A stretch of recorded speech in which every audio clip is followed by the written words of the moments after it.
Good afternoon, everyone, especially to our esteemed panel evaluators. Today, I will be presenting our research output entitled Assessment of Insect Pest and Disease Management Practices of Coffee Growers in Davao de Oro. I am Jason Enheroche, a faculty of Davao de Oro State College, and with me is Mr. Ariel A. Pawin Jr. This is the outline of presentation. For the introduction, coffee is one of the most consumed beverages in the world and is the second largest traded commodity after petroleum. Worldwide, an estimated 125 million people are dependent on coffee for their livelihoods, with more than 50 countries producing and exporting coffee, almost all in developing world. The country has 119 and 999 hectares of land devoted to coffee with an estimated of 83.5 million fruit-bearing trees and 5,687.75 hectares is in Davao de Oro province. For January to March 2020 period, coffee production in dried berries was recorded at 17.16 thousand metric tons. The leading producer of coffee for this quarter was Stock Sargent with production of 5.43 thousand metric tons or 31.7% of the total. It was followed by Davao Region and Northern Mindanao with respective shares of 14 and 12.5%. In Davao Region, the biggest contributor was Davao del Sur Province with a reported output of 4,764.68 metric tons, followed by Davao City with 2,261.81 metric tons, Davao Oriental with 1,364.40 metric tons, and Davao de Oro with 1,259.18 metric tons. Despite the high production potential and economic importance of coffee, production and productivity of coffee is still limited due to several factors, such as shortage of adaptive cultivars, soil fertility status, diseases, insect pests, and weeds. Hence, this baseline survey is important for this starting point for a project. Through its results, a baseline serves as a benchmark for all future activities where non-government organizations and government agencies can refer to for the purposes of making project management decision.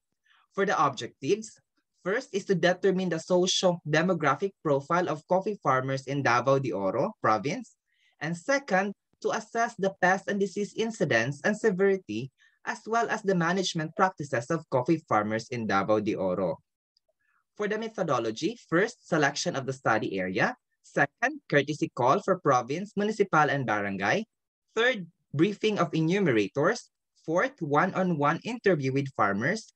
Fifth, transit walk with the farmers. And last is data interpretation and analysis. The total number population of the top two coffee-producing municipalities of each district in Davao de Oro is 3,160 farmers. The sample size was determined and calculated using Sloven's formula. The distributions of questionnaires are proportional to the coffee farmers available in each municipality. So for the first district, we have Moncayo, 26 respondents, Maragusan, 233 respondents, and for District 2, Nabunturan, 46, and Mako, 50, a total of 355 respondents. For the results show that majority of coffee farmers were 46 to 55 years old, mostly were male and married. Most of them are owner of their farm. Average of agricultural land is 1 hectare below, and majority of coffee farmers' annual income derived from coffee farming is only 50,000 pesos. Common coffee planting material was through seeds and intercrop with other crops. Majority of coffee farms were planted with Arabica coffee, while soil analysis was not common to the farmers, and also they did not use any organic fertilizers and pesticides in their coffee production. And for the insect pests and diseases, first we have here the coffee green scale or Coccus celatus.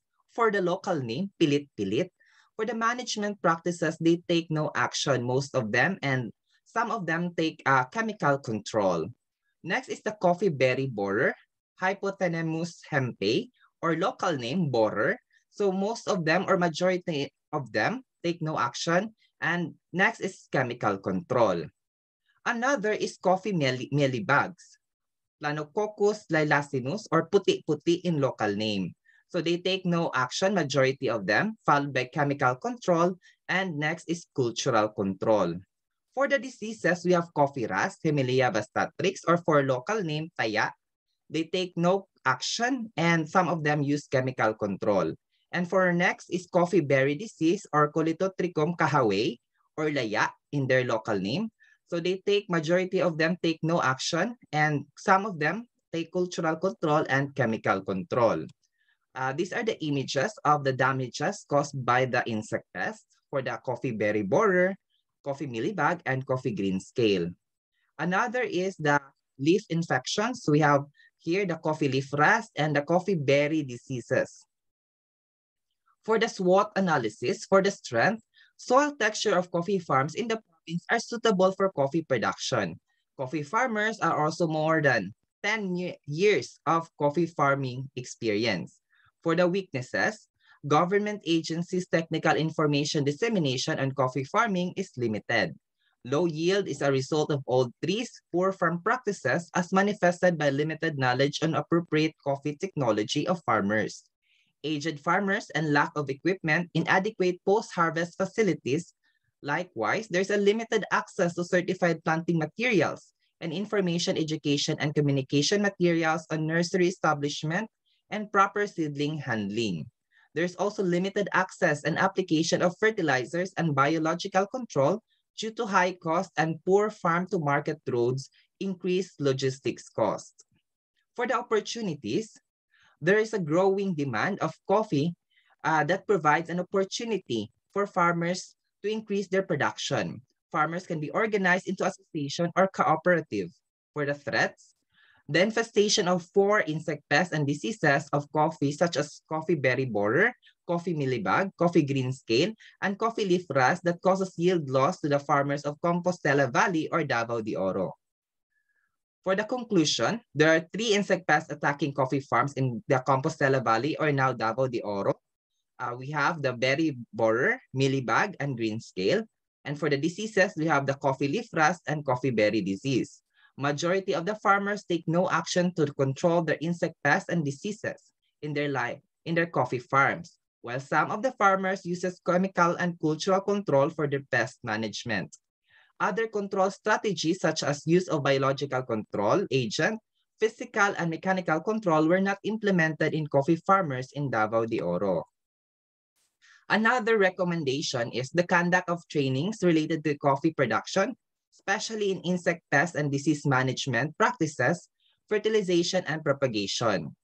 In this way, farmers will be provided and assisted to the proper coffee production to achieve high quality yield. Also, dispersal of coffee seedlings to the farmers will be very helpful in expansion and conduct of rejuvenation of the old trees in Davao de Oro. Next is we have the research utilization. So we have the results of the study was utilized by the DTI, Department of Trade and Industry, a provincial office, and also the provincial office of Provincial Agriculturist Office. And we would like to acknowledge the support of Davao de Oro Province, PLGU, the Municipality of Maragusan, Mako, Moncayo, and Nabunturan. Thank you for listening, and that would be all. Thank you very much, and God bless.